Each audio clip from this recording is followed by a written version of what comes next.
అన్న మీరు మమ్మల్ని అందరినీ తినమంటారు కదా, మీరు ఎందుకు తింటలేరు? మేము కూడా తింటాం మేడం అప్పుడప్పుడు. అప్పుడప్పుడు తింటున్నావు, డైలీ చిన్న పిల్లలు పెద్దోళ్ళు తింటున్నారు, దానివల్ల మేడారం జాతరలో కోవా బన్ అమ్మేవాడిని ఒక్కని చేసి వారు వేసే ప్రశ్నలు చూస్తే నిజంగా నాకు చాలా బాధేసింది. ఎప్పుడూ మేకలు గొర్రెలు మాత్రమే బలవుతాయి, పులిసింహం జోలికి ఎవ్వడు పోడు. ఏదో ఒక పేదోడు బన్ అమ్ముకుంటుంటే బన్ జిహాద్ అని అతని మీద పడ్డారు ఈ సిగ్గు లేని కొంతమంది మీడియా వాళ్ళు. చిరు దుకాణాల్లో కాదురా మీ ప్రతాపం, దమ్ముంటే పెద్ద పెద్ద హోటల్లో ఇలా మైక్ పట్టుకొని ఇలానే ఎదిరించండి. థూ మీ బతుకు చెడ. తింటావని అడిగితే తినడు అనుకున్నది కొంచెమైనా మానవత్వం ఉండాలి. కల్తీ గురించి అడుగు, కానీ నీకు తెలియని ఒక మనిషిని అవమానించే హక్కు నీకు లేదు. ఇప్పుడు ఈ విషయం గురించి ఎందుకు మాట్లాడుతున్నానంటే ఈ వీడియోని వైరల్ చేసి వాళ్ళ రాక్షసత్వాన్ని చూపించుకుంటున్నారు.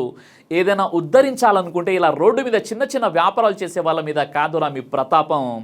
ఇదే వ్యాపారాలు పెద్ద ఎత్తున చేసే వాళ్ళని వీడియోలు తీసి ప్రశ్నించే ధైర్యం ఉందా మీకు? ఇలా ఏమి చేయలేని చేతకాని వాళ్ళ దగ్గర కాదురా మీ ప్రతాపం. నిజంగా మనుషులు ఇంత దారుణంగా ఎలా తయారవుతున్నారో. జర్నలిజం పేరుతో చేసే ఇలాంటి దాడులు రాజ్యాంగం ఇచ్చిన హక్కులకు వ్యతిరేకం. ఎవరైనా తప్పు చేస్తే అధికారులకు ఫిర్యాదు చేయాలి, కానీ కెమెరాల ముందు ఒక వ్యక్తి నిలబెట్టి హింసించడం చట్ట విరుద్ధం. నేను ఇలా ఎందుకు మాట్లాడుతున్నానంటే మేడారం జాతరలో కోవా బన్ అమ్మే వ్యక్తిపై కొంతమంది యూట్యూబ్ రిపోర్టర్లు చేసిన గొడవకు సంబంధించిన పూర్తి వివరాలు ఇప్పుడు తెలుసుకుందాం. కర్నూలు నుండి పొట్టకూడి కోసం 2026 ఫిబ్రవరిలో జాతర జరుగుతున్నప్పుడు మేడారం జాతరలో కోవా బన్ అమ్ముతున్న వలి అనే ఒక ముస్లిం వ్యక్తి దగ్గరికి తేజస్వి న్యూస్ వంటి కొన్ని ఛానళ్ల రిపోర్టర్లు వెళ్లారు. అక్కడ వారు ఆ వ్యాపారంలో చాలా ఘోరంగా ప్రశ్నించారు. మీరు అమ్ముతున్న బన్ మీద డేట్ ఎక్కడ ఉంది, ఇది తింటే చచ్చిపోతారని మీకు తెలియదంటూ వ్యాపారులను భయపెట్టారు. కొంతమంది వ్యాపారులను బలవంతంగా బన్ తినిపించి అవమానించారు. దీనంతా వీడియో తీసి ఫుడ్ జిహాద్ అంటూ సోషల్ మీడియాలో వదిలారు. అందులో ఆ రిపోర్టర్లు ప్రవర్తించిన తీరు మరియు వారు చేసిన ఆరోపణలు జనాల్లో పెద్ద చర్చకు, వివాదానికి దారితీశాయి. ఈ జాతర సందర్భంగా తాత్కాలికంగా ఏర్పడే దుకాణాల్లో కోవా బన్ అత్యంత ప్రాచుర్యం పొందిన మరియు చౌకగా లభించే చిరుతిండి. కేవలం 10 రూపాయలకే లభించే ఈ బ్రెడ్ బన్ మరియు స్వీట్ మిశ్రమం సామాన్య ప్రజలకు అందుబాటులో ఉండడం వల్ల దీనికి భారీ డిమాండ్ ఉంటుంది. అయితే ఈ జాతరలో 10 రూపాయలకే విక్రయిస్తున్న ఈ కోవా బన్లలో అసలైన కోవా లేదని, దానికి బదులుగా హానికరమైన రసాయనాలు, వ్యర్థాలు మరియు పందికొవ్వు కలుపుతున్నారని తీవ్రమైన ఆరోపణలు చేశారు వీరు. ఈ ఆరోపణ హిందూ భక్తుల మతపరమైన పవిత్రతను దెబ్బతీసే ఉద్దేశంతో ప్రచారం చేయబడింది. కొన్ని వీడియోలలో రిపోర్టర్లు బ్రెడ్ బండ్ల లోపల పురుగులు, బొద్దింకలు మరియు గుండు పినులు ఉన్నట్లు భక్తులకు చూపించి వారిని భయభ్రాంతులకు గురి చేశారు. అయితే ఇవన్నీ వ్యూస్ కోసం క్రియేట్ చేశారన్న వాదన కూడా ఇప్పుడు వినిపిస్తుంది. అంతేకాదు ఆ ప్యాకెట్లపై ఎటువంటి తయారీ తేదీ లేదా గడువు తేదీ, ఎక్స్పైరీ డేట్ లేవని, పాత నిల్వలను ప్రజల ప్రాణాలతో చెలగాటం ఆడుతూ విక్రయిస్తున్నారని ఆరోపించారు. మొదట్లో ఇవి ఆహార శుభ్రతపై ప్రజలకు అవగాహన కనిపించేవిలా అనిపించాయి, కానీ త్వరలోనే ముస్లింలను లక్ష్యంగా చేసుకుని విమర్శించేలా మారిపోయాయి. సామాన్య ప్రజలే విచారణ చేసేవారనే ముసుగులో ఈ వీడియోలు సోషల్ మీడియాలో వైరల్ అయ్యాయి. రిపోర్టర్ల ప్రవర్తన ఈ సందర్భంలో ఇన్వెస్టిగేటివ్ జర్నలిజం కంటే సెన్సేషనలిజం వైపు ఎక్కువగా మొగ్గు చూపించి చిన్న వ్యాపారం నిలదీస్తూ వారి నేరస్తుల వలె చిత్రీకరించడం వెనుక వ్యూస్ మరియు సబ్స్క్రైబర్ల సంపాదించుకోవాలనే తాపత్రయం స్పష్టంగా ఇక్కడ కనిపిస్తుంది. ఈ వివాదంలో ప్రధానంగా తేజస్వి న్యూస్ మరియు E96 టీవీ వంటి వారు కీలక పాత్ర పోషించారు. వీరు కోవా బన్ విక్రయించే స్టాళ్ల వద్దకు వెళ్లి అక్కడ పనిచేసే వ్యాపారులను నేరస్తులుగా ప్రశ్నించడం ప్రారంభించారు. అంతేకాదు ఆ వ్యాపారులను చుట్టుముట్టి వారి ఆధార్ కార్డులను చూపించమని బలవంతం చేశారు. అక్కడ ఒక వ్యాపారి ముస్లిం అని తెలియగానే జాతరలో ఒక ముస్లిం వ్యక్తి హిందూ భక్తులకు ఆహారం అమ్మడం వెనక ఏదో రహస్యం, కుట్ర ఉందనే భావనను కల్పించారు. ఆధార్ కార్డు ఉపయోగ సార్? ఆధార్ కార్డు లేదు సార్, అక్కడ సార్ ఆధార్ కార్డు లేదు సార్. ఆధార్ కార్డు లేకుండా ఎందుకు వచ్చినావు నువ్వు ఇక్కడికి?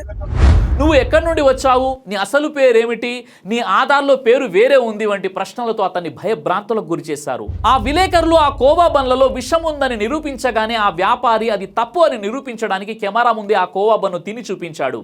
ఆ వీడియోలో యాంకర్ కోవా ఎలా తయారు చేస్తామని అడిగితే నిజాయితీగా నిజం చెప్తూ ఒప్పుకున్నాడు.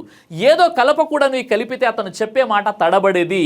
మైకులు పట్టుకొని వీడియో తీయడం చూసి అతను భయపడుతున్నాడు. చెమటలతో టెన్షన్ పడుతూ వచ్చే ఏడుపును కంట్రోల్ చేసుకుంటూ మీరు చెప్పినది చేస్తున్నాడే తప్ప అతనిలో తప్పు చేసిన భావన ఎక్కడ కనిపించలేదు. ఏం పెట్టి తయారు చేస్తారు ఇది కోవాని? పాలు చక్కెర బొమ్మరవా సార్, పాలు చక్కెర బొమ్మరవా. తన సొంత పిల్లలు కూడా ఇవే తింటారని, తాను కేవలం యజమాని చెప్పినట్లు అమ్ముతున్న కూలీనని ఆయన వేడుకున్నాడు. ఆహారం బాలేదనే కారణాన్ని వాడుకుంటూ దీనికి ఫుడ్ జిహాద్ అనే పేరు పెట్టారు. ముస్లిం వ్యాపారులు కావాలనే పాడైపోయిన బ్రెడ్ను, పురుగులున్న పదార్థాలను వాడుతున్నారని ప్రచారం చేశారు. హిందూ సంస్కృతిని, భక్తుల ఆరోగ్యాన్ని దెబ్బతీయడానికే వారు ఇలా చేస్తున్నారని మత విద్వేషాలు రెచ్చగొట్టేలా ప్రవర్తించారు. దీనివల్ల సాధారణ ప్రజల మధ్య మతపరమైన గొడవలు, ద్వేషం పెరగడానికి కారణమవుతుంది. సోషల్ మీడియాలో వ్యూస్ పెంచుకోవడానికి మేడారం కోవా బన్ స్కామ్, ప్రాణాలు తీస్తున్న కోవా బన్, జాతరలో ఫుడ్ జిహాద్ వంటి హెడ్డింగ్స్తో వీడియోలు వైరల్ చేశారు. ఈ గొడవలో రిపోర్టర్లు ప్రవర్తించిన తీరుపై చాలా విమర్శలు కూడా వచ్చాయి. ఎంతోమంది హిందూ సోదరులు కూడా వారిని ఖండిస్తూ వీడియోలు కూడా చేశారు. వారు వ్యాపారులను భయపెట్టడమే కాకుండా మీరు అమ్ముతున్న తిండిని మీరే తినండి అంటూ బలవంతం చేశారు. అందరూ చూస్తుండగానే సోషల్ మీడియాలో వారిని ఘోరంగా అవమానించారు. కేవలం ఎక్కువ వ్యూస్ సంపాదించడానికి, జనాన్ని ఆకర్షించడానికి మాత్రమే ఇలాంటి దాడులు చేశారని చాలామంది ఆరోపిస్తున్నారు. దీని వెనక ఒక పద్ధతి ప్రకారం మతపరమైన ద్వేషాన్ని పెంచే కుట్ర కూడా ఉందని ఇక్కడ స్పష్టంగా మనకు అర్థమవుతుంది. రిపోర్టర్లమని చెప్పుకునేవారు ఒక పేద వ్యాపారిని కెమెరా ముందు నిలబెట్టి అందరి ముందు ఘోరంగా అవమానించడం సరైన పద్ధతి కాదని, అది ముమ్మాటికి మానసిక వేధింపే అని చాలామంది మేధావులు చెప్తున్నారు. తాను కేవలం అక్కడ పనిచేసే కూలీనని, యజమాని ఇచ్చిన బ్రెడ్ మాత్రమే అమ్ముతున్నానని ఆ వ్యక్తి ప్రాధేయపడినా వారు వినలేదు. అతడిని ఒక పెద్ద నేరస్తుడిలా అందరికీ చూపించారు. ఇలాంటి చర్యల వల్ల మనస్తాపానికి గురై ఆ వ్యాపారి ఆత్మహత్య చేసుకునే ప్రమాదం కూడా ఉంటుంది. నిజానికి ఆహారంలో నాణ్యత లేకపోవడం లేదా పరిశుభ్రత పాటించకపోవడం అనేది జాతరలో జరిగే సాధారణ సమస్య. కానీ విలేకరులు అధికారికంగా ఫుడ్ సేఫ్టీ ఆఫీసర్లకు ఫిర్యాదు చేయకుండా కేవలం వ్యూస్ కోసం ఒక నిస్సహాయుడైనటువంటి పేద వ్యాపారిని మతం పేరుతో వేధించడం సరైనది కాదు. భారతదేశంలో ఆహార నాణ్యతను పర్యవేక్షించడానికి food safety and standards authority of India అత్యున్నత సంస్థ ఉంది. ఆహార భద్రత మరియు ప్రమాణాల చట్టం 2006 ప్రకారం ఏదైనా ఆహార పదార్థం కల్తీ అని నిర్ధారించడానికి కొన్ని నిర్దిష్టమైన పద్ధతులు ఉన్నాయి. ఆహార భద్రతా చట్టం ప్రకారం కేవలం నియమించబడిన ఆహార భద్రత అధికారులు, ఫుడ్ సేఫ్టీ ఆఫీసర్స్, FSOs మాత్రమే ఆహార నమూనాలను సేకరించడానికి, వాటిని ల్యాబ్కు పంపడానికి మరియు లోపాలు ఉంటే జరిమానాలు విధించడానికి అధికారం కలిగి ఉంటారు. యూట్యూబ్ రిపోర్టర్లకు లేదా సాధారణ పౌరులకు ఇటువంటి తనిఖీలు చేసే లేదా వ్యాపారాలను శిక్షించే చట్టబద్ధమైనటువంటి అధికారం లేదు. కోవా బన్ విషయంలో కోవా బండ్ల తయారు చేసేవారు వాటిని అప్పటికప్పుడే తయారు చేసి అమ్ముతుంటారు. కాబట్టి కంపెనీ వస్తువుల మీద ఉన్నట్లుగా వాటిపై ఎక్స్పైరీ డేట్ ముద్రించడం సాధ్యం కాకపోవచ్చు. అయితే ఆ బండ్ల తయారీలో వాడే పదార్థాలు మంచివా కాదా అని పరీక్షించే హక్కు మరియు అధికారం కేవలం ప్రభుత్వ ఆహార భద్రతా అధికారులకు, ఫుడ్ సేఫ్టీ ఆఫీసర్స్కు మాత్రమే ఉంటుంది. చట్టాన్ని చేతులకి తీసుకొని విలేకరులు ఇలాంటి తనిఖీలు చేయడం సరైన పద్ధతి కాదు. ఈ విలేకరులు పెద్ద పెద్ద హోటళ్లకు, 5 స్టార్ రెస్టారెంట్లకు లేదా కార్పొరేట్ కంపెనీలకు వెళ్ళి ఇలాంటి ప్రశ్నలు అడుగుతారా? అంత ధైర్యం వీళ్ళకు ఉందా? ఎందుకంటే అక్కడ వీరి పప్పులు ఉడకవని వారికి బాగా తెలుసు. కేవలం 10 రూపాయలకు బన్ అమ్ముకుని ఒక పేదవాడిని భయపెట్టడం ద్వారా తాము చాలా బలవంతులను నిరూపించుకోవడానికి ప్రయత్నిస్తున్నారు. బలహీనుల మీద చూపే ఈ ప్రతాపం అసలైన జర్నలిజం కాదు. మీకు దమ్ము ధైర్యం ఉంటే పెద్ద పెద్ద రెస్టారెంట్ల దగ్గరికి వెళ్ళి మైకు పట్టుకొని వాళ్ళని ప్రశ్నించండి. మన రాజ్యాంగం ప్రకారం ప్రతి ఒక్కరికి కొన్ని ముఖ్యమైన హక్కులు ఉన్నాయి. ఆర్టికల్ 19 ప్రకారం ఎవరైనా తమ అభిప్రాయాలను చెప్పవచ్చు, వాక్ స్వాతంత్రం అనేది ఉంది. కానీ ఆ పేరుతో ఎదుటి వారి గౌరవానికి భంగం కలిగించకూడదు. అలాగే ఆర్టికల్ 21 ప్రకారం ప్రతి వ్యక్తి గౌరవంగా బతికే హక్కు ఉంది. కానీ ఈ విలేకరులు చేస్తున్న పద్ధతి వల్ల ఆ పేద వ్యాపారుల గౌరవం దెబ్బతింటోంది. అంటే రిపోర్టింగ్ పేరుతో వారు ఎదుటి వారి ప్రాథమిక హక్కులను కాలరాస్తున్నారు. వ్యాపారి చిన్నవాడైనా పెద్దవాడైనా అతనికి సమాజంలో గౌరవం ఉంటుంది. దాన్ని తీసేసే హక్కు ఎవరికీ లేదు. జర్నలిజం పేరుతో చేసే ఇలాంటి దాడులు రాజ్యాంగం ఇచ్చిన హక్కులకు వ్యతిరేకం. ఎవరైనా తప్పు చేస్తే అధికారులకు ఫిర్యాదు చేయాలి, కానీ కెమెరాల ముందు ఒక వ్యక్తిని నిలబెట్టి హింసించడం చట్ట విరుద్ధం. ఈ సంఘటన వల్ల సమాజంపై పడే ప్రభావాలు చాలా ఉంటాయి. ప్రజల మధ్య ఉండాల్సిన నమ్మకాలు పోతాయి. ఒక వ్యక్తిని చూసినప్పుడు అతను అమ్మే వస్తువు కంటే అతని మతం ఏంటని చూసే పరిస్థితి ఏర్పడుతుంది. ఇలాంటి దాడుల వల్ల తప్పు చేయని చిన్న చిన్న వ్యాపారులు కూడా భయపడి ఉపాధి కోల్పోతారు. ఇది వారి కుటుంబాలను రోడ్డున పడేస్తుంది. చట్టాన్ని గౌరవించకుండా ఎవరికి వారు కెమెరాలు పట్టుకొని శిక్షలు వేయడం మొదలు పెడితే సమాజంలో శాంతి భద్రతలు అనేవి ఉండవు. సోషల్ మీడియాలో వచ్చే ఇలాంటి వీడియోలు యువత మనస్సులో అవతలి మతం పట్ల విద్వేషాన్ని నింపుతాయి. ఇది భవిష్యత్తులో పెద్ద గొడవలకు దారితీయవచ్చు.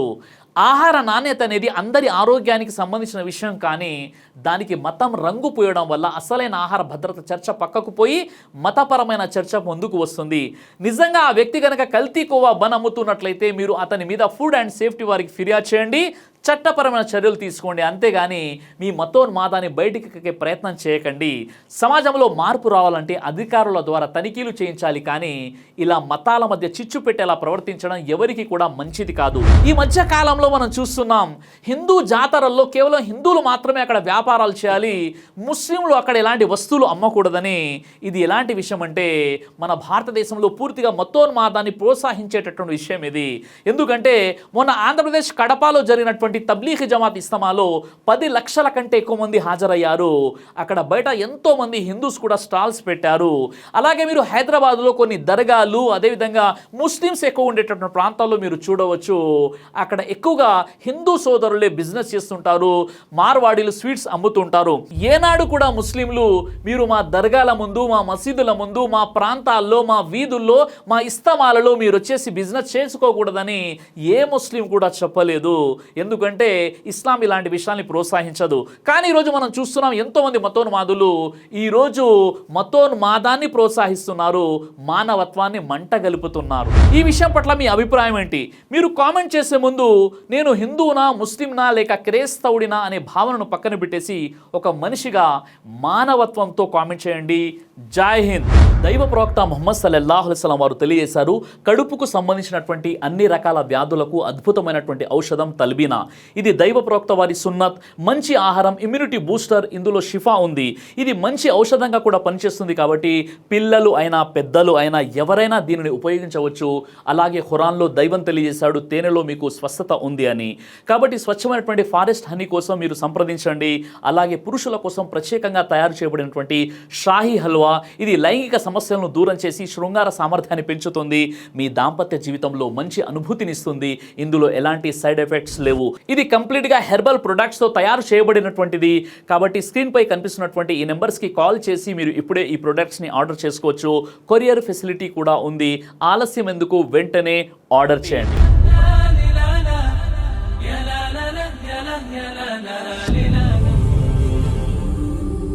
బ్రదర్ సిరాజ్ అని యూట్యూబ్ ఛానల్ని మీరు సబ్స్క్రైబ్ చేసినట్లయితే ఇన్షాల్లా దైవచిత్తం అయితే మీకు వీడియోస్ వస్తుంటాయి. అదేవిధంగా బ్రదర్ సిరాజ్ అనేటటువంటి ఫేస్బుక్ని కూడా లైక్ చేయడం వల్ల మీకు వీడియోస్ వస్తుంటాయి.